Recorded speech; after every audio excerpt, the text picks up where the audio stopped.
রসায়নের সংযোজন বিক্রিয়ায় আসো, আর সাথে সাথে বিক্রিয়াও কিভাবে লেখি, মানে বিক্রিয়া কিভাবে করে সেটাও বুঝবা। সংযোজন বিক্রিয়াতে যে বিক্রিয়া একাধিক পদার্থ পরস্পরের সাথে যুক্ত হয়ে একটি মাত্র পদার্থ উৎপন্ন করে তাকে সংযোজন বিক্রিয়া বলে। আবার বলি, যে বিক্রিয়ায় একাধিক পদার্থ পরস্পরের সাথে বিক্রিয়া করে মাত্র একটি পদার্থ উৎপাদন করে তাকে সংযোজন বিক্রিয়া বলে। যেমন ক্যালসিয়াম কার্বনেট, ক্যালসিয়াম অক্সাইড যোগ কার্বন ডাই অক্সাইড। দেখো স্যার বিক্রিয়াটা কেমনে করব। লেফট হ্যান্ড সাইড যদি কার্বন ডাই অক্সাইড থাকে এটা অবশ্যই কার্বনের উৎপাদন হবে। দেখো লেফট হ্যান্ড সাইডে যদি কার্বন ডাই অক্সাইড থাকে তাহলে এটা কার্বনেট হয়। কার্বনের এখানে আছে অক্সিজেন দুইটা, কিন্তু অক্সিজেন এখানে তিনটা হয়েছে কেমনে, এইখান থেকে একটা অক্সিজেন এখানে আসছে, আর সাথে কি হয়ে গেল, এটা মাইনাস আর ক্যালসিয়ামটা কি হয়ে গেছে, প্লাস হয়ে গেছে। তখন এই দুইটা বন্ধন গঠন করে উৎপাদন হয় ক্যালসিয়াম কার্বনেট। আবার বুঝাই বলি, কার্বন ডাই অক্সাইড যদি এদিকে থাকে লেফট হ্যান্ড সাইডে তাহলে হবে কার্বনেটে রূপান্তর হবে। এবার এখানে অক্সিজেন দুইটা, আরেকটা কোথা থেকে আসছে, ওই ক্যালসিয়াম অক্সাইড এখান থেকে নিয়ে আসছে। তখন ক্যালসিয়ামটা প্লাস আর এটা মাইনাস, প্লাসে মাইনাসে আকর্ষণ করে এই যোগের উৎপাদন করে। ক্যালসিয়ামের যোজনী 2, কার্বনেটের যোজনী 2, এই জন্য কিছু লেখা লাগে না। তাহলে গেছে এই বিক্রিয়া, এইভাবে বিক্রিয়া বোঝা লাগবে।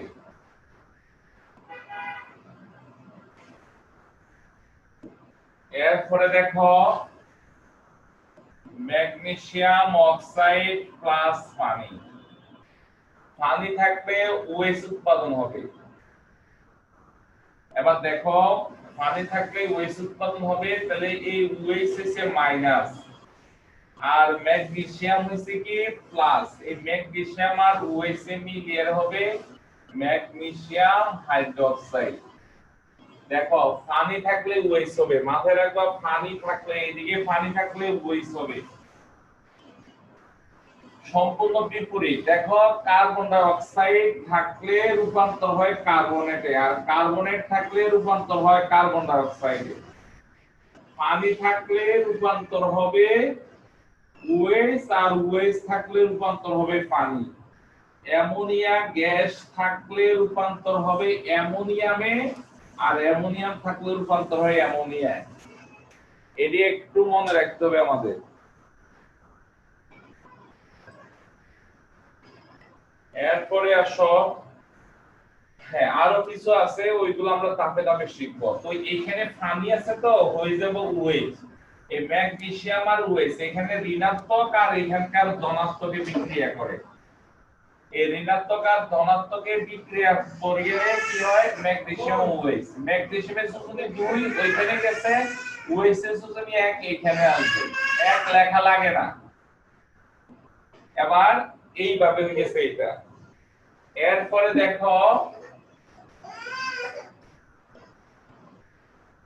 সোডিয়াম অক্সাইড প্লাস পানি, এটা হবে সোডিয়াম হাইড্রোক্সাইড। আমি সমতাকরণ পরে বুঝাবো, আজকে না, সমতাকরণটা ধাপে ধাপে শিখবো। এরপরে আসো অ্যামোনিয়া গ্যাস, NH3 যোগ পানি। স্যার একটু বলছিলাম অ্যামোনিয়া থাকলে হবে অ্যামোনিয়াম NH4 প্লাস, পানি থাকলে হবে OH মাইনাস, এটা বিক্রিয়া করে হবে অ্যামোনিয়াম হাইড্রোক্সাইড। এরপরে আসো সোডিয়াম আর ক্লোরিন, ক্লোরিন গ্যাস থেকে 2 হইছে, তাহলে বিক্রিয়া করে হবে সোডিয়াম ক্লোরাইড। এবার দেখো এখানে ক্লোরিন দুইটা কিন্তু এখানে ক্লোরিন একটা, তাহলে কি করতে হবে, এখানে 2 দেওয়া লাগবে। এখানে 2 দেওয়াতে সোডিয়াম হয়ে গেছে 2, সোডিয়াম দুইটা হয়ে গেছে, তখন এখানে 2। এরপরে আসো ম্যাগনেসিয়াম। হ্যাঁ, ম্যাগনেসিয়াম যোগ ক্লোরিন। ম্যাগনেসিয়াম এই ক্লোরিন, ম্যাগনেসিয়ামের যোজনী 2, ক্লোরিনের কাছে যাবে, ক্লোরিনের 1, ম্যাগনেসিয়ামের কাছে আসবে, 1 লেখা লাগে না। এবার সমতা দেখো, ক্লোরিন দুইটা দুইটা ঠিক আছে, ম্যাগনেসিয়াম একটা একটা ঠিক আছে। এরপরে আসো ফেরাস ক্লোরাইড যোগ ক্লোরিন গ্যাস। ফেরাস ক্লোরাইড এবং ক্লোরিন গ্যাস। দেখো আয়রনের যোজনী এখানে 2, আয়রনের যোজনী কিন্তু 3 আছে, তার 3ও আছে 2 আছে, দুটো যোজনী 3 আর 2। এখানে যেহেতু আয়রনের যোজনী 2, ট্যাব দিচ্ছি এই দুইটা হচ্ছে আয়রনের, তাহলে আয়রনের যোজনী 2, তাহলে ওইদিকে আয়রনের যোজনী 3 হবে। এই তিনটা ওই আয়রনের যোজনী 3 ওইখানে চলে যাবে, ক্লোরিন এখানে লেখা লাগবে না। এবার আসো সমতা কেমনে করবা। এইদিকে ক্লোরিন, এদিকে আয়রন একটা, এদিকে আয়রন একটা ঠিক আছে, কিন্তু এদিকে ক্লোরিন 2 এ 2 এ 4, কিন্তু এখানে ক্লোরিন এসে কত 3, মিলে না। তাহলে এইখানে 2 দ্বারা গুণ করলে 6, ক্লোরিন 6। একটু দাঁড়াও স্যার, এখানে ক্লোরিন হচ্ছে 6। এবার আসো এইখানে যদি আমরা ক্লোরিন তো 6, এখানে 2 দিলে ক্লোরিন 2 এ আর 2 দুগুণে 6 হয়, কিন্তু আয়রন আর দুইটা, কিন্তু আয়রন থেকে না একটা, মিলে না। এই জন্য এই 2 এখানে গুণ না করে আমরা এই 2 কে দিকে গুণ করব।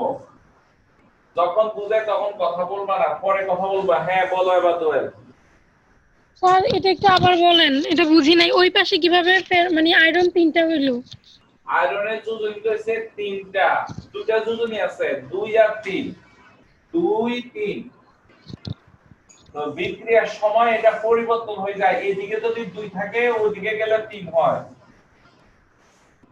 এখানে ছিল তো ফেরাস ক্লোরাইড, এর নাম হচ্ছে ফেরাস ক্লোরাইড, এটা হচ্ছে ফেরিক ক্লোরাইড, এই জন্য ওইদিকে 3 হইছে।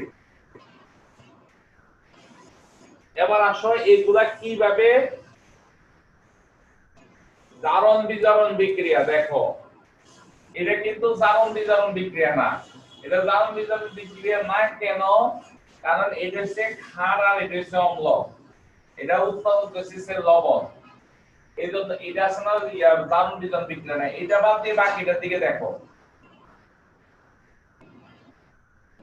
এটাও জারণ বিজারণ বিক্রিয়া না। কারণ দেখো ম্যাগনেসিয়ামের জারণ মান +2, এইখানে ম্যাগনেসিয়ামের জারণ মান +2, অক্সিজেনের জারণ মান -2, ওইদিকেও অক্সিজেন, এখানে অক্সিজেনের জারণ মান -2, হাইড্রোজেন প্লাস, এখানে জারণ মানে কোনো পরিবর্তন হয় না, এই জন্য এটা জারণ বিজারণ বিক্রিয়া না। এরপরে আসো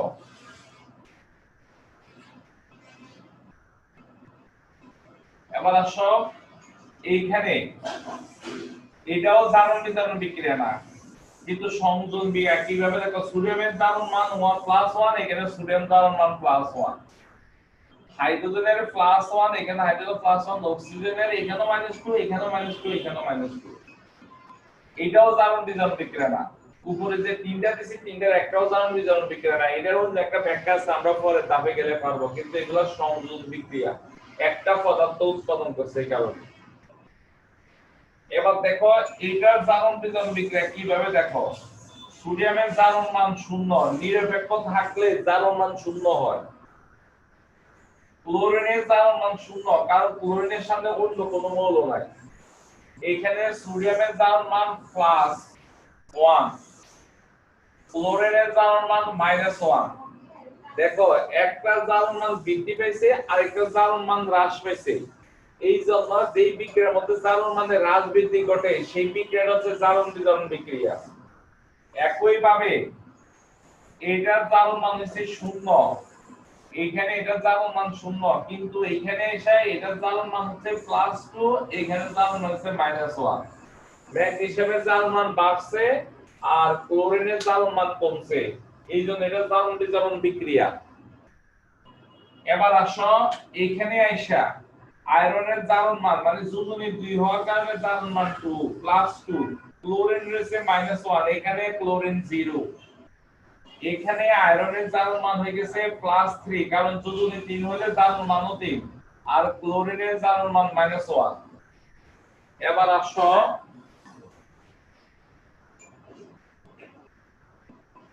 তাহলে কি হলো, এখানে আয়রনের জারণ মান বৃদ্ধি পাইছে,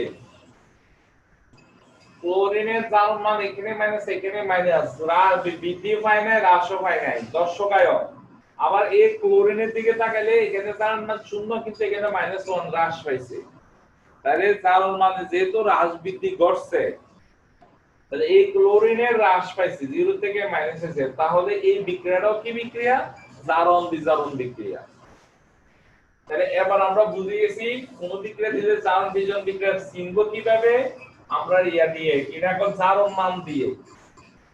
এরপর আসো সংযোজন বিক্রিয়া কি, মানে একাধিক পদার্থ পরস্পরের সাথে বিক্রিয়া করে একটা মাত্র পদার্থ, সবগুলো দেখো একটা মাত্র পদার্থ উৎপাদন করছে, এই জন্য এই বিক্রিয়াগুলো হচ্ছে কি সংযোজন বিক্রিয়া।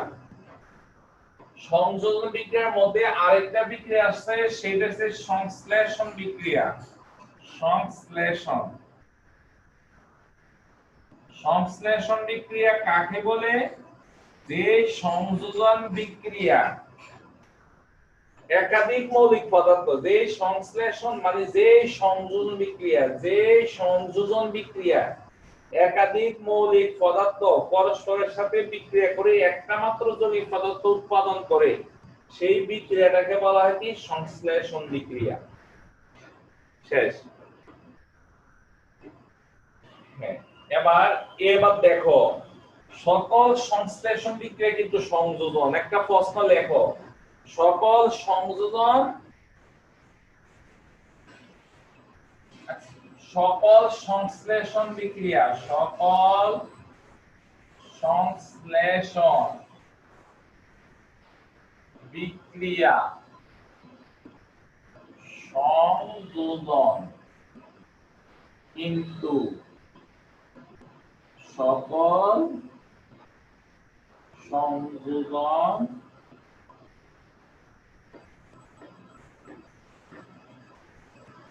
সংশ্লেষণ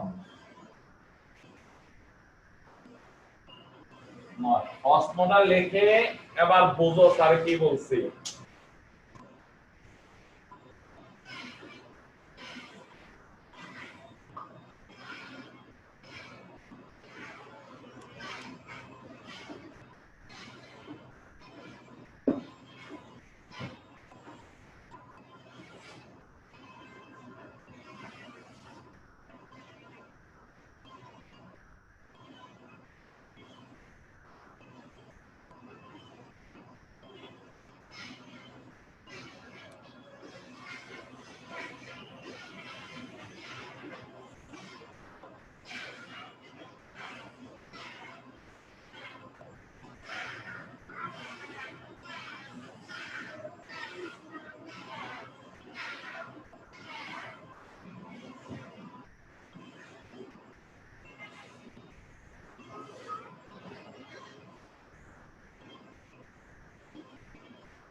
এরপরে এবার বুঝো, প্রশ্নটা বুঝাই আমি। সকল সংশ্লেষণ বিক্রিয়া সংযোজন, যে দুইটা সংশ্লেষণ বিক্রিয়া, সংশ্লেষণ বিক্রিয়ার মধ্যে দুইটা মৌলিক পদার্থ মানে তার থেকে বেশি মৌলিক পদার্থ যুক্ত একটা পদার্থ উৎপাদন হবে, তাহলে এটা তো সংযোজন বিক্রিয়া হয়। তাহলে যত সংশ্লেষণ বিক্রিয়া পাইবা সবগুলা পাইবা কি সংযোজন। কিন্তু দেখো সকল সংযোজন সংশ্লেষণ নয়, সকল সংযোজন সংশ্লেষণ নয়। এবার আসো, এটা সংযোজন বিক্রিয়া কিন্তু সংশ্লেষণ না, এটা সংযোজন বিক্রিয়া সংশ্লেষণ না, এটা সংযোজন বিক্রিয়া সংশ্লেষণ না, এটা সংযোজন বিক্রিয়া তাও সংশ্লেষণ না, এটা সংযোজন বিক্রিয়া কিন্তু সংশ্লেষণ না। তাহলে সংশ্লেষণ বিক্রিয়া হলে সংযোজন হইব, কিন্তু সংযোজন হলে সংশ্লেষণ হবে না। তাহলে এই প্রশ্নটা করবা তোমরা। এরপরে আসো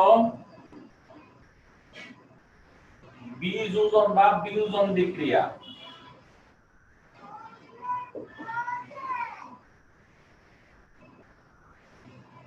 বিয়োজন বিক্রিয়া। বিয়োজন বিক্রিয়া কাকে বলে? যেই বিক্রিয়ায় একটি পদার্থ ভেঙে একাধিক পদার্থ উৎপাদন হয় তাকে বিয়োজন বিক্রিয়া বলে। আবার বলি, যে বিক্রিয়ায় একটি পদার্থ ভেঙে একাধিক ভিন্নধর্মী পদার্থ উৎপাদন করে তাকে বিয়োজন বিক্রিয়া বলে। যেমন দেখো, অ্যামোনিয়াম ক্লোরাইড, তার একটু আগে তোমাদেরকে বুঝাইছিলাম অ্যামোনিয়াম থাকলে হয়ে যায় অ্যামোনিয়া গ্যাস। অ্যামোনিয়াম থাকলে অ্যামোনিয়া গ্যাস।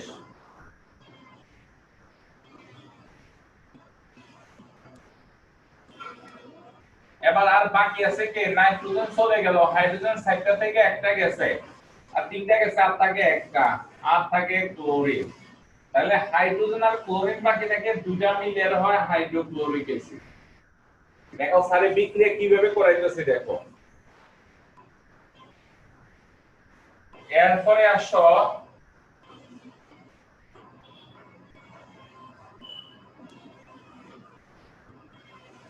Magnesium hydroxide. এটা ভেঙে কি হবে? তার একটু আগে বলছিলাম OH থাকলে পানি,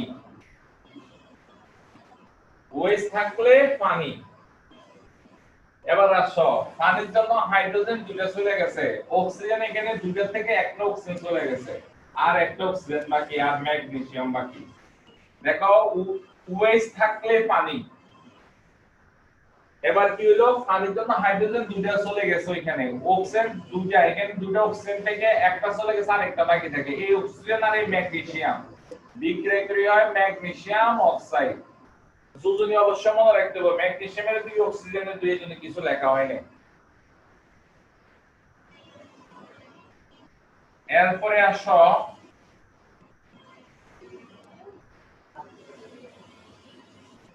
পটাশিয়াম ক্লোরাইড ClO3। এটা ভেঙে কি হবে? এটা তিনটা ভেঙে দেব, তিনটা ভেঙে পটাশিয়াম হইছে পজিটিভ, বাকি দুটোটা নেগেটিভ। তাহলে এখানে পটাশিয়াম ক্লোরিন আর অক্সিজেনটা গ্যাস আলাদা হয়ে যায়। এবার আসো অক্সিজেন তিনটা, এখানে দুইটা, তাহলে সমান করতে হইব দুই জায়গা। তাহলে 3 আর 2, তাহলে সমান করতে গেলে 3 আর 2 এর লসাগু কত? 6। তাহলে এইখানেও 6টা হওয়া লাগবে, ওইখানেও 6টা। তাহলে 6টা বানাইতে গেলে এইখানে 3 দ্বারা গুণ না, এইখানে সামনে 3 দ্বারা গুণ। এইটাকে 6 বানাইতে গেলে এইখানে 2 দ্বারা গুণ।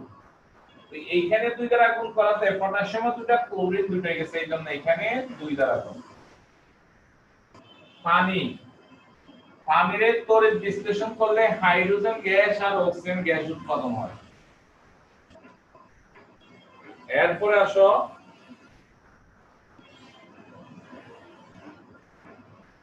Ammonia gas. এটা কারোর সাথে যুক্ত থাকলে, কারোর সাথে থাকে অ্যামোনিয়াম হয়, কিন্তু এক একা যখন থাকে তখন নাইট্রোজেন আলাদা হয়ে যায়, হাইড্রোজেন আলাদা হয়ে যায়। এবার আসো মিলাও, এখানে হাইড্রোজেন নাইট্রোজেন একটা, এখানে দুইটা, তাহলে এখানে 2 দ্বারা গুণ করো। হাইড্রোজেন 3 দুগুণে 6টা হয়ে গেছে, এখানে হাইড্রোজেন দুইটা, তাহলে এখানে 3 দ্বারা গুণ 6টা। এবার এই দুইটা বিক্রিয়া হইছে বিশ্লেষণ বিক্রিয়া। বিশ্লেষণ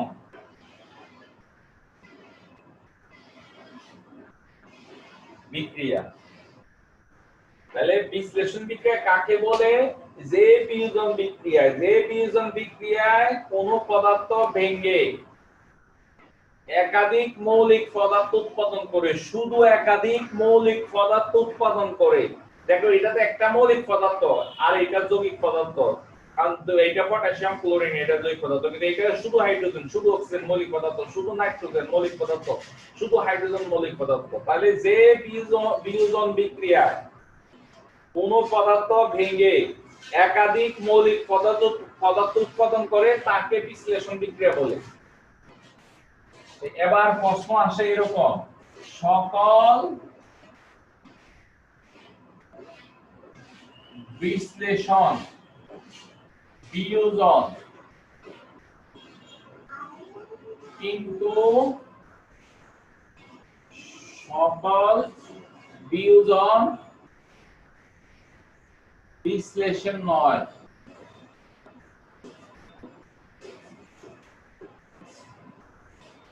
তাহলে সকল বিশ্লেষণ বিয়োজন বিক্রিয়া, এখানে দিকে তাকাও, এখানে সবাই বিয়োজন বিক্রিয়া। কারণ হচ্ছে কি, এখানে সবাই ভেঙে একটা মাত্র সবাই ভাঙিয়ে একাধিক পদার্থ উৎপাদন হচ্ছে, একটা ভাঙে একাধিক পদার্থ উৎপাদন হচ্ছে, এর জন্য সবাই বিয়োজন বিক্রিয়া। কিন্তু সবার মধ্যে এই দুটা বিক্রিয়া মৌলিক পদার্থ উৎপাদন করছে, এই জন্য এই দুটা বিক্রিয়া বিশ্লেষণ বিক্রিয়াও আবার বিয়োজন বিক্রিয়াও। এই দুটা বিক্রিয়া বিশ্লেষণ বিক্রিয়াও বিয়োজন বিক্রিয়াও। এই জন্য সকল বিশ্লেষণ বিয়োজন হবে, কিন্তু সকল বিয়োজন কি নয়, বিশ্লেষণ না। এইভাবে ব্যাখ্যা দিবা। উদাহরণ দিলে এরকম তোমাকে উদাহরণ দিয়ে ব্যাখ্যা দিতে বলবে, তখন এরকম কয়েকটা উদাহরণ দিবে, অথবা আমাদের উদ্দীপক থাকলে বলবা 1 নং বিক্রিয়া বিয়োজন বিক্রিয়া, 2 নং বিক্রিয়া বিয়োজন বিক্রিয়া, 3 নং বিক্রিয়া বিয়োজন বিক্রিয়া, 4 নং বিক্রিয়া বিয়োজন বিক্রিয়া এবং বিশ্লেষণ বিক্রিয়া। আগে সংজ্ঞা দিতে হবে, বিয়োজনের সংজ্ঞা বিশ্লেষণে আগে দিবা। 5 নাম্বার বিক্রিয়া বিয়োজন বিক্রিয়া এবং বিশ্লেষণ বিক্রিয়া। সুতরাং সকল বিশ্লেষণ বিয়োজন হবে, কিন্তু সকল বিয়োজন বিশ্লেষণ না। শেষে এইভাবে দিবা। হ্যাঁ, প্রশ্নটা লেখো।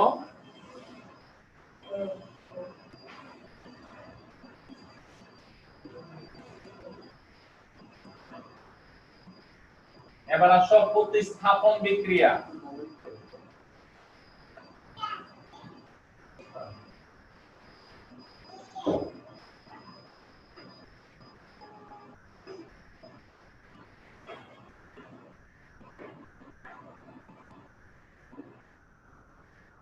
প্রতিস্থাপন বিক্রিয়া ক্লাস 8 এ পড়ছিলাম, সবগুলা তো এটাই পড়ছি। প্রতিস্থাপন বিক্রিয়া কি, যে বিক্রিয়ায় কোন পদার্থ কোন যৌগ থেকে, কোন মৌলিক পদার্থ কোন যৌগ থেকে, কোন মৌলিক পদার্থ কোন যৌগ থেকে, কোন মৌলিক পদার্থ কোন যৌগ থেকে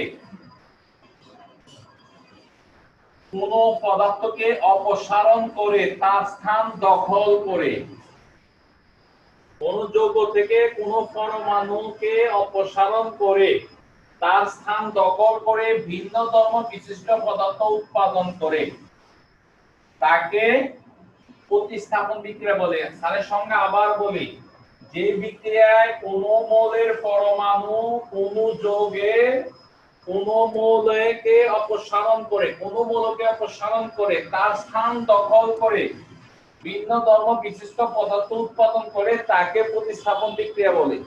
তাহলে সোডিয়াম হাইড্রোক্লোরিক অ্যাসিড থেকে হাইড্রোজেনকে অপসারণ করে তার স্থান দখল করছে, দখল করে সোডিয়াম ক্লোরাইড উৎপাদন হচ্ছে, হাইড্রোজেন আলাদা হয়ে যায়।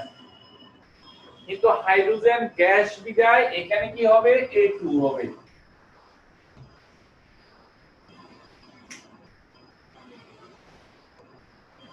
এরপরে আসো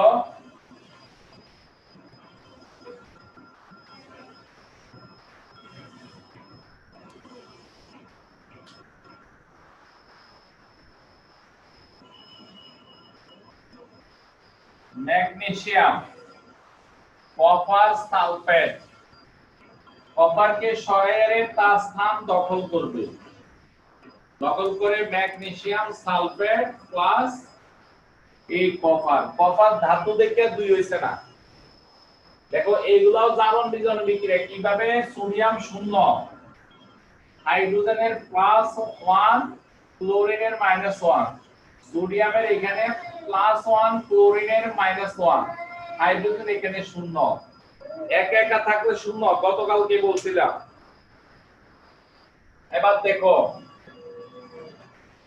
তাহলে সোডিয়ামের জারণ মান বৃদ্ধি পাইছে, হাইড্রোজেনের জারণ মান হ্রাস পাইছে, প্লাস থেকে 0 হয়েছে। ক্লোরিনের জারণ মান অপরিবর্তিত, তাহলে ক্লোরিন সেখানে দর্শক আয়ন। তাহলে এই বিক্রিয়াটা জারণ বিজারণ বিক্রিয়া, আর এটাও জারণ বিজারণ বিক্রিয়া, তোমরা এটা পারবা।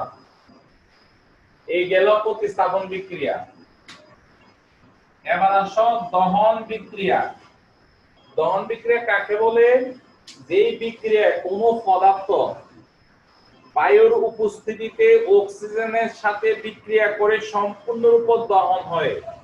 আবার বলি, যেই বিক্রিয়া বায়ুর উপস্থিতিতে অথবা অক্সিজেনের উপস্থিতিতে সম্পূর্ণরূপে দহন হয়, তার উপাদান মৌলের অক্সাইডে রূপান্তর হয়, তাকে দহন বিক্রিয়া বলে। আমাদের বাসায় রান্না করার কাজে মিথেন ব্যবহার হয়। তাহলে কি বলছি? যেই বিক্রিয়ায় কোনো পদার্থ অক্সিজেনের উপস্থিতিতে সম্পূর্ণরূপে দহন হয়ে তার উপাদান মৌলের তার উপাদান হচ্ছে কার্বন এবং হাইড্রোজেন, দুইটা মৌল। তার উপাদান মৌলের অক্সাইড, কার্বনের অক্সাইড আর হাইড্রোজেনের অক্সাইড, তার উপাদান মৌলে, তার মধ্যে দুইটা উপাদান আছে। এই দুইটা উপাদানে হচ্ছে মৌলিক পদার্থ। তার উপাদান মৌলের অক্সাইড, কার্বনের সাথে অক্সিজেন দিলে অক্সাইড হয়, হাইড্রোজেনের সাথে অক্সিজেন দিলে অক্সাইড হয়। তার উপাদান মৌলের অক্সাইডে রূপান্তর হয়, তাকে বলা হয় দহন বিক্রিয়া। এবার মিলাও, কার্বনের অক্সাইড হচ্ছে কার্বন ডাই অক্সাইড, পানির অক্সাইড হচ্ছে আর হাইড্রোজেনের অক্সাইড হচ্ছে পানি। এবার আসো, লোহাকে দহন করলে তাহলে উৎপাদন হবে ফেরিক অক্সাইড অথবা ফেরাস অক্সাইড, যে কোনো একটা দিতে পারো। লোহাকে দহন করছি, তার মধ্যে একটা মাত্র মৌলিক পদার্থ আছে, এই জন্য তার একটা অক্সাইডে রূপান্তর হবে। এবার সমতা করতে গেলে অক্সিজেন দুইটা, এখানে অক্সিজেন একটা, দিতে হইব 2, আয়রন দিতে হইব 2। এই হচ্ছে দহন বিক্রিয়া। আমরা ভালোভাবে এই এতটুকু আজকে পড়াইছি কয় প্রকার? 3-4 প্রকার পড়াইছি। এই 4 প্রকার বিক্রিয়া খুব ভালোভাবে করবা, বিক্রিয়া কিভাবে করবে এটা শিখবা। আমরা আজকে আবার কিছু নতুন জিনিস শিখবো।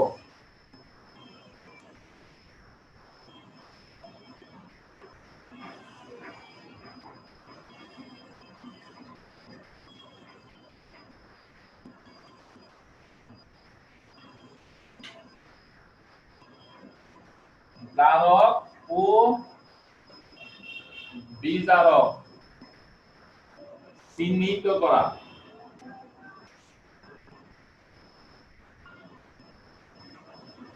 সোডিয়াম এটা জারক না বিজারক?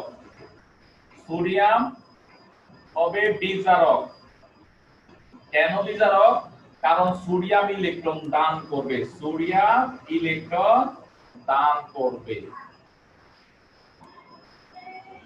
এই জন্য বিজারক। যে ইলেকট্রন দান করতে পারবে সেই বিজারক, যে ইলেকট্রন দান করতে পারবে সেই বিজারক।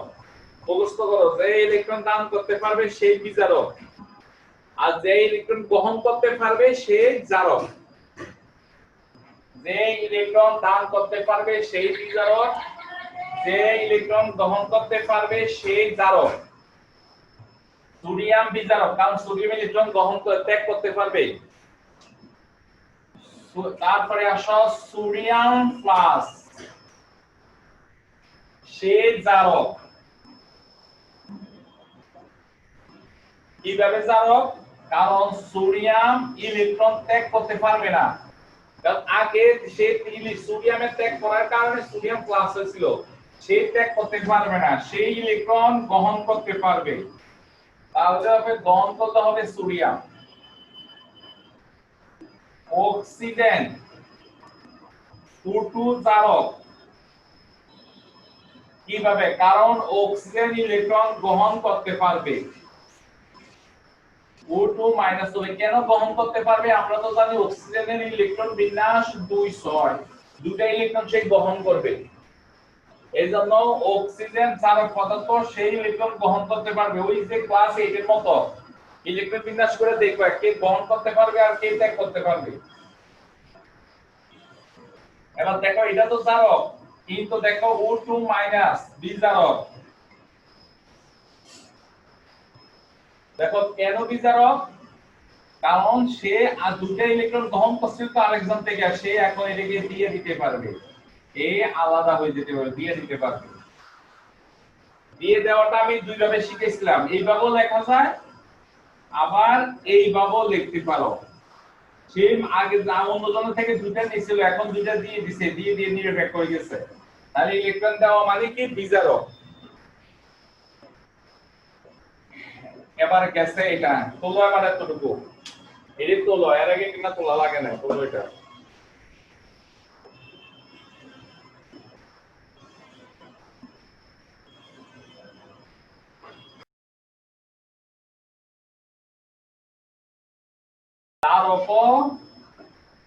জারক ও বিজারক দুটোটা।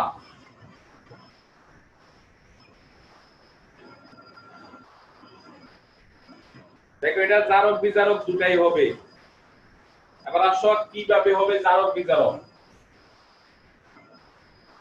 আমরা জানি ইলেকট্রন গ্রহণ করলে জারক, তাহলে এই আয়রন 2 প্লাস সে দুটা ইলেকট্রন গ্রহণ করে নিরপেক্ষ হয়, তাহলে এই ক্ষেত্রে হচ্ছে কি জারক। তারপরে আসো Fe2 প্লাস সে আরেকটা ইলেকট্রন ত্যাগ করতে পারে, ত্যাগ করে হবে 3 প্লাস, তাহলে এই ক্ষেত্রে সে হচ্ছে কি বিজারক। আর এই বিক্রিয়াটা হচ্ছে জারণ বিক্রিয়া, আর জারক তো এটা বিজারণ বিক্রিয়া।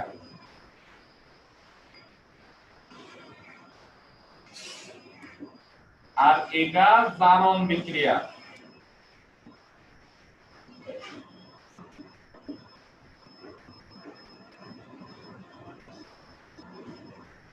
হ্যাঁ তো এটা খুব ইম্পর্টেন্ট, কিন্তু অবজেক্টিভে গেলে হুজুর খেবা।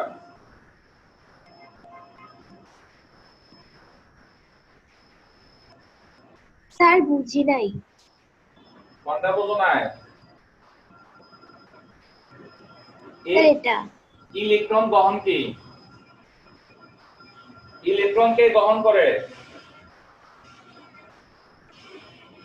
জারকে। ইলেকট্রন গ্রহণ করলে যে ইলেকট্রন গ্রহণ করে সেই জারক, যে ইলেকট্রন বর্জন করে সেই বিজারক। এইখানে দেখো তাহলে এই আয়রন +2, তার মানে সে আগে দুটো ইলেকট্রন গ্রহণ ত্যাগ করছিল, দুটো ইলেকট্রন ত্যাগ করছিল, এখন সে গ্রহণ করবে।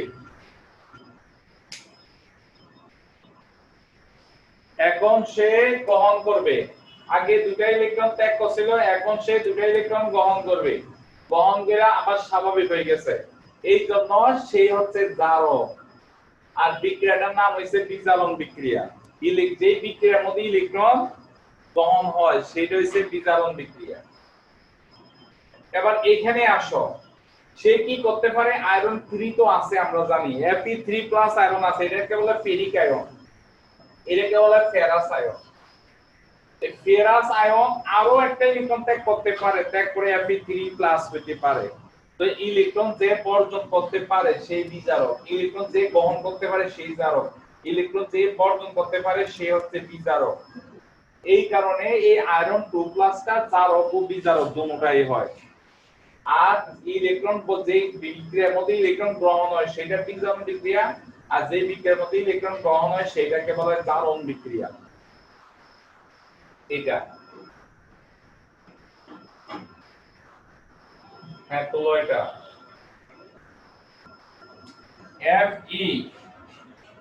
Fe3+, এটা কিন্তু জারক। এটা কেন জারক? কারণ সেই ইলেকট্রন গ্রহণই করতে পারবে 3+, সে আর দিতে পারবে না, সেই ইলেকট্রন গ্রহণ করতে পারবে, গ্রহণ করে Fe2+।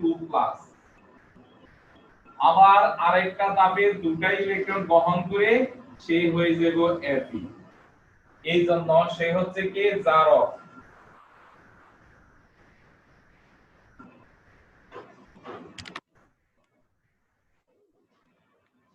এরপরে আসো Fe এটা বিচারক। এটা কেন বিচারক? কারণ প্রথম তাপে সে দুটা ইলেকট্রন বর্জন করবে, এরপরে তাপে আরেকটা ইলেকট্রন বর্জন করে হয় Fe3+, এই জন্য সে বিচারক। মাথায় রাখতে হবে, যে ত্যাগ করে সেই বিচারক, যেই গ্রহণ করে সেই বিচারক।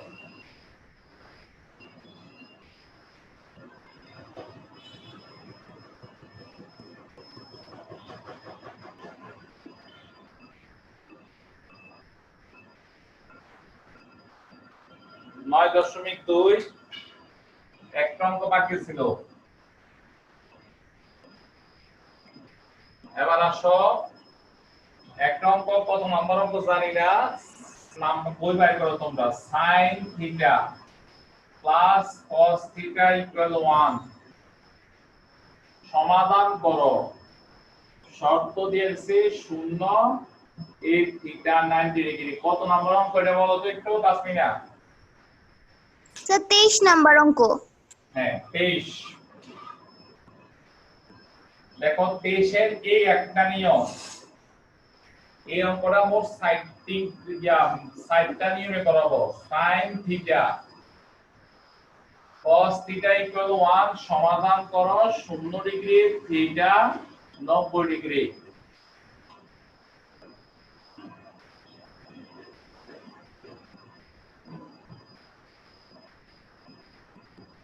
তারপরে আসো 3 number, sin theta plus cos theta equal 1 0 degree less than theta less than equal 90 degree.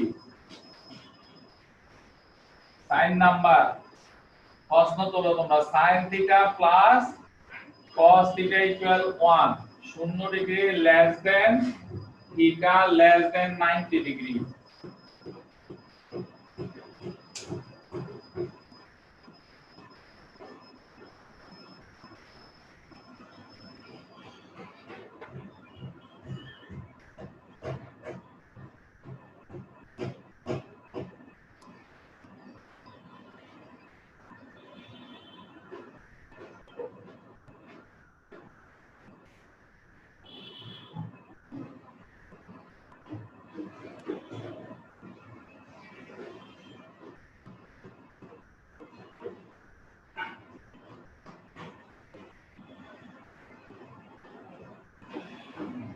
শেষ সেটআপ। এবার আসো তাহলে শুরু করি। sin theta plus cos theta equal 1 সবগুলা একসাথে কাজ হইছে, কিন্তু লাস্টে উত্তরে যায় এটা ভিন্ন হয়ে যাবে, এজন্য সবগুলোর জন্য একসাথে শুরু করি। এবার উভয় পক্ষে বর্গ করি। দেখো এখানে সাইনটাকে কসে নেওয়া যায় না, কসটাকেও কিন্তু সাইনে নেওয়া যায় না, এই জন্য, কারণ এখানে স্কয়ার নাই, এই কারণে উভয় পক্ষে রেখে বর্গ করে ফেলবো। cos theta whole square equal 1 square. সূত্র লেখো a square plus b square plus 2ab। দেখো আমরা সূত্র শিখছি কি রকম, a স্কয়ার প্লাস 2ab প্লাস b স্কয়ার, কিন্তু আমরা তো এটাকে এমনিও লিখতে পারি, যেহেতু প্লাস আছে এগুলো আমরা যেভাবে ইচ্ছা সেভাবে লিখতে পারি। সমান সমান 1 sin square theta cos square থিটার মান 1 plus 2 sin theta cos theta equal 1, কারণ sin square theta plus cos square থিটার মান 1 না 9.81 সূত্রের আলোকে 2 sin theta cos theta 1 minus 1, এই 1 টো দিয়ে গেছে 2 sin theta cos theta equal 0। তারপরে sin theta cos theta equal 0, উভয় পক্ষে দুই দ্বারা ভাগ দিয়ে, এটা লেখা দরকার নাই, তাহলে দুইটা বাদ গেছে। এবার আমরা লিখতে পারি হয় দুইটা সংখ্যার গুণফল 0 তো এই জন্য লেখা হয় sin θ 0 অথবা cos θ 0। এবার sin θ sin আমরা সাইনটা দিতে হবে, থিটার মান বের করতে বলছে। সাইনটা দিতে হলে এদিকেও সাইন ওদিকে সাইন নিতে হবে, অর্থাৎ শূন্য জায়গায় সাইন নিতে হবে। এবার সাইন কত ডিগ্রি মান শূন্য, সাইন 0 ডিগ্রি মান শূন্য, থিটা ইকুয়াল 0 ডিগ্রি। এরপর হচ্ছে cos θ, cos বাদ দিতে হবে থিটার মান বার করতে গেলে, তাহলে cos শূন্য জায়গায় cos দিতে হবে। cos কত ডিগ্রি মান শূন্য, cos 90 ডিগ্রি মান শূন্য। এবার cos এ cos বাদ গেলে শূন্য। এক নাম্বার অনুসারে দেখো থিটার মান 0 ডিগ্রি থেকে বড় বা সমান, 90 ডিগ্রি থেকে ছোট বা সমান, অর্থাৎ 0 হইতে পারবে সমানের কারণে, 90 হইতে পারবে সমানের কারণে। তাহলে এক এর ক্ষেত্রে নির্ণয় সমাধান থিটা সমান সমান 0 ডিগ্রি বা 90 ডিগ্রি।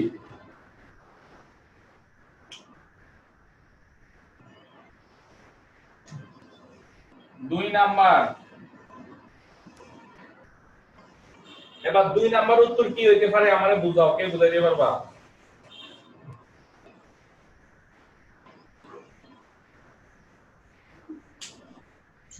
স্যার 90 ডিগ্রি হবে। আর কে বলতে পারবা?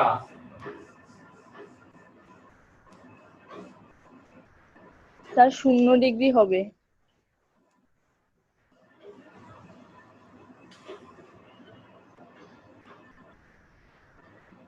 90 ডিগ্রি হবে না, কেন হবে না? কারণ সে 90 ডিগ্রি থেকে ছোট বলছে, এখানে 90 ডিগ্রি থেকে ছোট বলছে, এই জন্য 90 ডিগ্রি হবে না। 0 ডিগ্রি কেন হবে? 0 ডিগ্রি সমান বলছে, তাহলে এখানে লেখো থিটা ইজ নট 90 ডিগ্রি, কারণ শর্তটা লিখে দিব।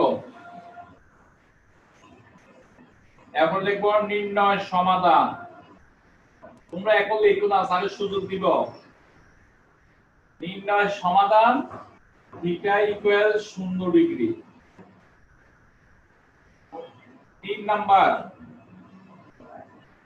নাম্বার কিন্তু 0 ডিগ্রি হইতো না, থিটার মান হবে 90 ডিগ্রি। তো লেখো থিটা ইজ নট 0 ডিগ্রি, কারণ ওই শর্তটা লিখব। তাহলে নির্ণয় সমাধান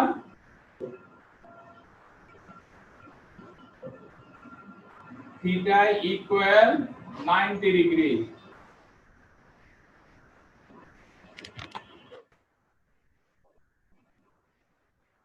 এরপরে আসো 4 নাম্বার,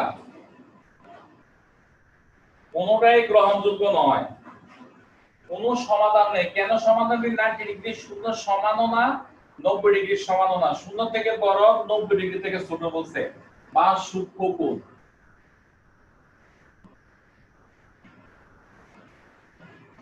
বাকি সূক্ষ্মকোণ, সূক্ষ্মকোণ যদি হয় তাহলে শূন্য তো সূক্ষ্মকোণে পড়ে না, শূন্য থেকে বড়, 90 ডিগ্রি থেকে ছোট কোণকে সূক্ষ্মকোণ বলে। তো এটা 90 ডিগ্রি সমান মান বাড়িয়েছে, 0 ডিগ্রি সমান বাড়িয়েছে, তাহলে কোনো সমাধান নেই, কোনো সমাধান নেই। কারণ শর্তটা লিখে দিবা, শেষ। এবার বললো তোমরা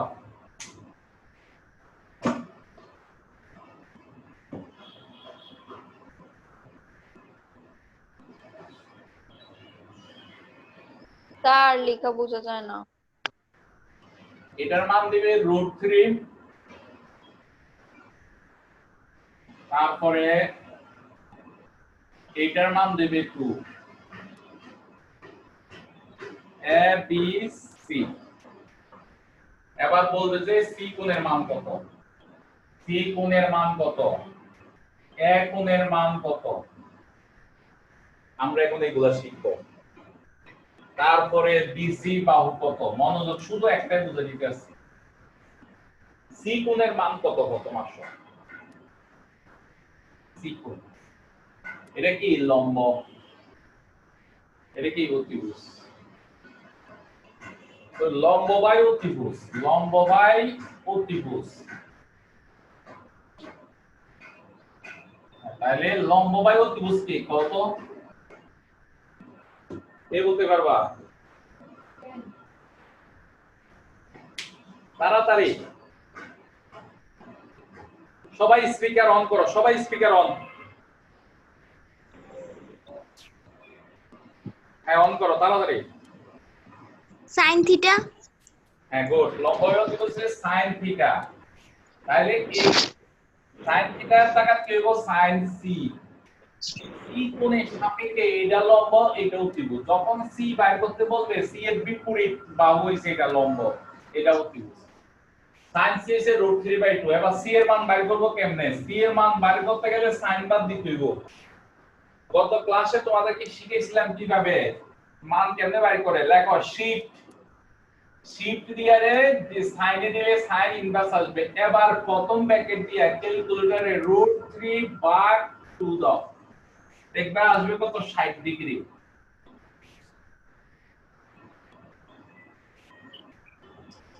তাহলে c এর মান 60 ডিগ্রি, c যদি 60 ডিগ্রি হয় এটা তো 90 ডিগ্রি, তাহলে এটা হয়ে যায় 30 ডিগ্রি।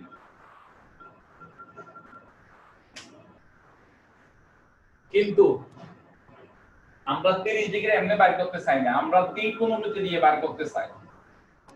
যদি তোমাকে এক কোণ বাইর করতে বলে, এক কোণের কথা বলে, তখন এটা হয়ে যাবে ভূমি,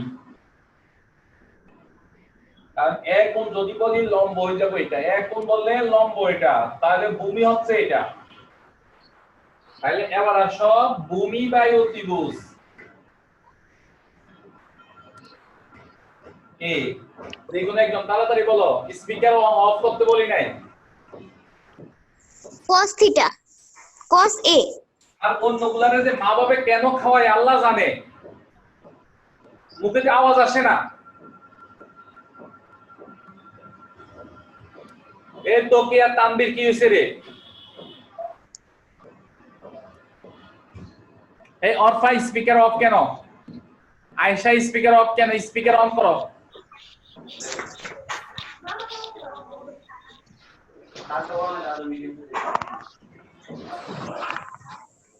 দেখো এক সময় এটা বই আমি কিন্তু এটা মান দেওয়া নাই, এই জন্য বারবার এটা ধরতে আছি।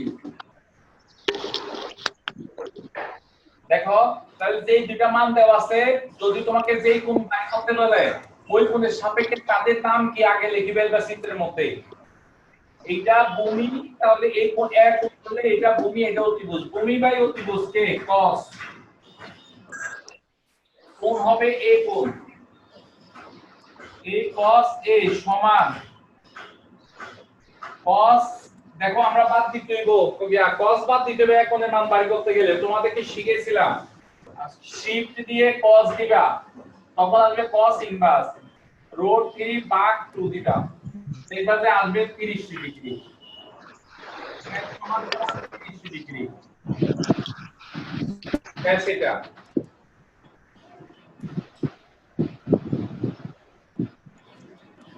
এরপরে দেখো অনেক সময় এটা তো গেছে, এবার আমরা না পিথাগোরাসের উপপাদ্য দিলা, আমরা ত্রিকোণমিতি দিয়ে বিসি বাই করব, ত্রিকোণমিতি দিয়ে বিসি বাই করলে এটা তো 60 ডিগ্রি বাই করছি, এটা হচ্ছে 60 ডিগ্রির সাপেক্ষে এটা হচ্ছে ভূমি আর এটা হচ্ছে ভূমি বাই অতিভুজ, ভূমি বাই অতিভুজ লিখো। দেখো ভূমি বাই লম্ব লিখতে পারতাম, যে দেখো যে আমি বিসি বাইর করতে বলছি, বিসি বাইর করতে বললে যেটাকে বাইর করতে বলে সেটা উপরে লিখবা, আর এখানে যে কোনো একটা যেটার মান দেওয়া থাকে দুটার মান যে কোনো একটা এটা অথবা এটা নিতে পারো, ওইটা নিচে লিখবা, তাহলে লিখলাম নিচে আসি না, তাহলে এই বিসি হইছে এখানে এসি হইছে লম্ব ভূমি আরে এসি হইছে অতিভুজ তাহলে ভূমি বাই অতিভুজ এবার স্পিকার অফ করো ভূমি বাই অতিভুজ হইছে আচ্ছা বলো ভূমি বাই অতিভুজ কে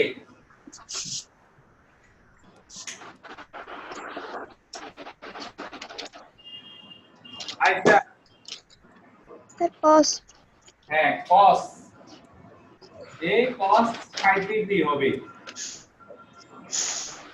আর বিসি এর মান কত 9 এসি এর মান কত 2 cos 60 ডিগ্রির মান হাফ এ বিসি বাই 2 তাহলে আবার দেখো 2 এ 2 এ কাটা যায় 1 সমান সমান বিসি তার মানে হচ্ছে বিসি এর মান 1 তাহলে আবার বুঝাই বলি কিভাবে একটা বাহুর মান বের করে দেখো মান দেওয়া থাকলো মানে পিথাগোরাস উপপাদ্য বাদ দিয়ে কিভাবে ত্রিকোণমিতি ব্যবহার করে বাহু বের করে যে বাহুর মান বের করবা সেটা উপরে মনে করে এটা x ধরলাম যে কোনো একটা বাহু এটা বুঝাইছে এটা লিখে ফেলে √3 নিচে এটা হচ্ছে লম্ব আর ভূমি আর এটা হচ্ছে লম্ব এটা ভূমি এটা লম্ব ভূমি বাই লম্ব হচ্ছে cot থিটা cot থিটার জায়গা 60 ডিগ্রি হবে তার কি বলছি যে এটার মান বের করব এটাকে x ধরছি এবার যে কোনো একটা মান এর আগে তো এটা দিয়ে বুঝাইছি এবার যে কোনো একটা মান বাহু দেওয়া আছে ওইটা এখানে লিখবা লিখলাম লেখার পরে দেখো এটা হচ্ছে লম্ব আর ভূমি এটা হচ্ছে লম্ব ভূমি বাই লম্ব হচ্ছে cot থিটার জায়গা হবে কোনটা cot 60 ডিগ্রির মান হচ্ছে 1/√3 এবার √3 আর গুণন করো √3x সমান √3 উভয়কে √3 কাটা গেল 1 তার মানে এই বাহুটার মান হচ্ছে 1 এইভাবে বাহু বের করবা তোমরা তাহলে শিখে দিলাম কিভাবে কোণ এবং বাহু বের করে এরপরে আসো আরেকটা বিপদে পড়বা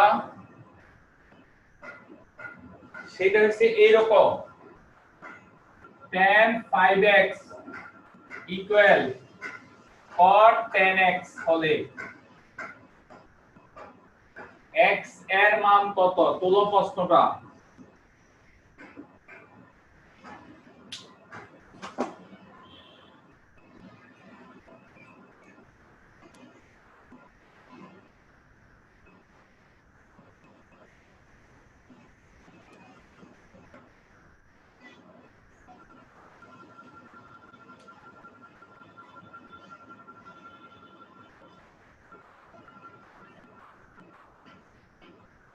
তখন এটা করতে গেলে tan 5x cot এর 10 লেখা যায় cot কে 10 লিখে 10 এ লিখবা cot এর জায়গায় 10 লিখলে 90 ডিগ্রি মাইনাস এইভাবে লিখতে হইব আচ্ছা একটু পরে বুঝাইতেছি দেখো tan আমরা এখানে x এর মান বাইর করতে বলে গেলে cot বাদ দিতে হবে tan আর cot বাদ দিতে হবে বাদ দিতে গেলে tan আর cot একটা হওয়া লাগবে cot কে tan বানানো যায় তবে সেটা 90 ডিগ্রি মাইনাস x মানে 90 ডিগ্রি মাইনাস এখানে যেটা থাকবে সেটা এবার দেখো tan এ বাদ দিয়েছে 5x 90 ডিগ্রি মাইনাস 10x এবার কিছু সূত্র লেখো sin থিটা সমান cos 90 degree minus theta cos theta sin 90 degree minus theta tan theta cot 90 degree minus theta cot theta tan 90 degree minus theta sec theta সমান cosec 90 degree minus theta তারপরে আসো cosec theta সমান sec 90 degree minus theta এইগুলা কখন ব্যবহার করব? যখন আমাদের এই জাতীয় x এর মান বের করতে বলে তখন। এবার এখানে ক্যালকুলেশন করে আমরা x এর মানটা বের করতে পারি। স্যার লাস্টেরটার আগেরটাতে মনে হয় ভুল হয়েছে। ভুল হইতে পারে না তো। sec থাকলে cosec হবে cosec, আর cosec থাকলে sec হয়। কোন দিকে হচ্ছে বলা নেই। স্যার উচ্চতর গণিত 2 নাম্বার দেওয়া আছে।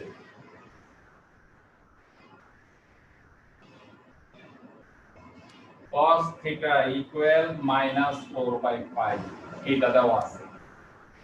তো এই বাইর করতে বলছে কি sin এর মান আর tan এর মান, এই দুটার মান বাইর করতে বলছে।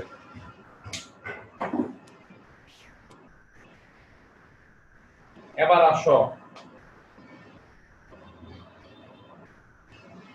sin এর মান আর tan এর মান বাইর করতে বলছে। এখন যে বের যে করব cos এর সাথে কোনটা আগে বের করব, sin না cos, tan? তাহলে কোনটা সরাসরি সংযুক্ত, মানে cos এর সাথে কার সরাসরি সংযুক্ত, sin এর সাথে সরাসরি সম্পর্ক। এই জন্য cos এর থেকে আমরা sin এর মানটা আগে বের করব। তো সূত্র হবে আমরা জানি sin square theta 1 minus cos square theta, 1 minus cos এর মান বসাও -4/5 হোল স্কয়ার, 1 মাইনাস 16 25, এই 25 মাইনাস 16, এই 9/25। তাহলে এই sin theta equal plus minus, এখানে স্কয়ারের মানে এটা আছে, তাহলে স্কয়ার পাত দিতে গেলে এখানে প্লাস মাইনাস দিব, রুট ওভার 9/25। পরে তুললো স্যারে বুঝানি। এরপরে কি হবে, প্লাস মাইনাস 9 এর পরে রুট ওভার হলে হয় 3, 25 এর মাইনাস জানি না কোনটা এরকম ছিল। এখানে একটা ব্যবধি দিছে দেখো প্রশ্নের মধ্যে 5 থেকে 3/2, তাহলে 5 তো হইছে এখানে, 3/2 হইছে এখানে, এইটা এই জায়গায় এই ঘরের কথা বলছি। এবার দেখো এই ঘরটা সাইনের কিনা, কার ঘর জানা দরকার নাই, এই ঘরটা সাইনের কিনা। এই ঘরটা সাইনের না, কারণ আমরা শিখছিলাম এইভাবে sin cos tan, sin cos tan, সাইনের সাথে তার বান্ধবী cosec, cos এর সাথে তার বান্ধবী sec, tan এর সাথে তার বান্ধবী cot। তাহলে কি হইব sin cos tan এমনি করবা। তাহলে এবার অঙ্ক করার সময় আমাদের ব্যবধি দিয়ে দেওয়া থাকবে, ব্যবধি দেওয়া থাকলে আমরা দেখবো, যেমন আমার এখানে sin ব্যবধি দিছে, এটা কি সাইনের গড় না, সাইনের গড় না। সাইনের গড় যদি না হয় তাহলে কি হইব, এই গড়ে সাইন নেগেটিভ, সাইনের গড় না হলে সাইনের মান নেগেটিভ হবে। যেহেতু এই গড় দিছে, এই গড় সাইনের না, এই জন্য সাইনের মাইনাস মান গ্রহণযোগ্য, প্লাস না। sin theta is not 3/5 কারণ ব্যবধিটা 5 থিটা 3/2, সুতরাং sin theta equal -3/5। তার আবার দেখো কি বুঝাইতেছে এখানে, মাইনাসটা কেন গ্রহণ আর প্লাসটা কেন গ্রহণযোগ্য নয়। আমার ব্যবধি এটা দিছে, এটা সাইনের গড় না, যার কারণে সাইন নেগেটিভ হবে, নেগেটিভ মানটা গ্রহণযোগ্য হবে, পজিটিভটা না। দেখবা এরপরে আসো, তাহলে সাইনের মান শেষ, এবার tan এর মান।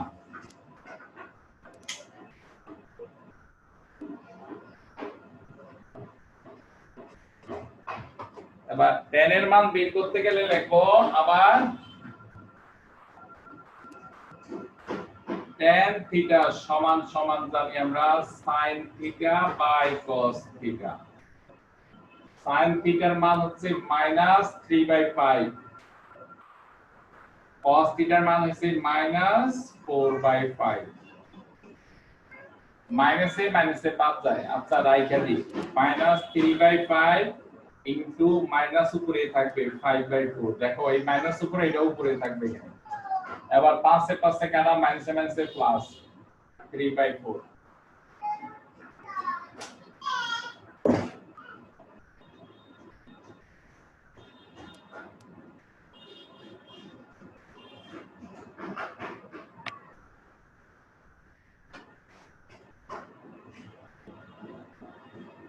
তাহলে তোমাদের বলো উচ্চতর গণিত শুধু 3 নাম্বার পড়া, এখানে 2 তো করাই দিছি, 3 পড়া কালকে শেষ করে ফেলবে ওটা। আর 12 নাম্বার তো আগে ছিল।